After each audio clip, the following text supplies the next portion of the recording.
Ready? Is she filming? Yeah. Okay, that's right. Hi. Today we are going to talk about, as part of our unit in the classical, Baroque, and Romantic era, we're going to talk about Beethoven. He stands out as a very important composer, and that's why we're focusing on him individually. Our learning objectives for today are demonstrating an understanding of major characteristics of his music, identifying those traits through analysis and evaluation of listening to his music, and making a connection between his personal life and the things that happened with him and his compositions.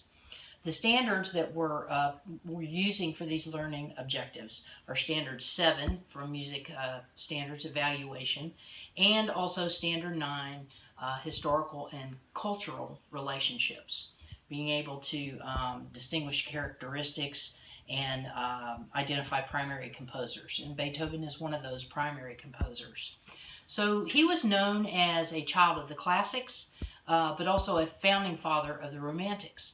And that's because he was born in 1770, and which was about the middle of the classical era, and his life went on through almost a quarter of a century into the Romantic era of music. So he took on the classical composers' characteristics, but he expanded on their styles of music and their forms.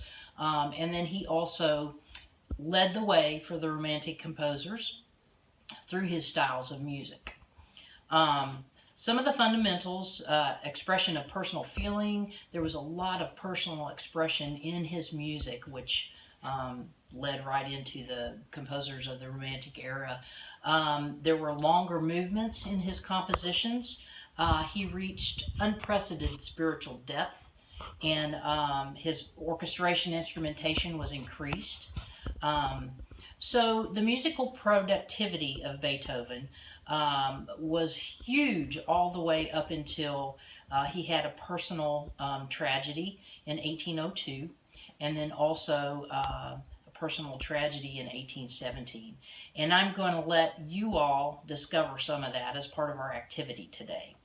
What we're going to do is we're going to do a Padlet activity, and you're going to research a lot of the specific compositions of Beethoven, and you're going to add it into the Padlet, and we're going to have a discussion on it, and you're going to comment on it, and those instructions specifically will be in your Blackboard, and you'll be able to do that. I look forward to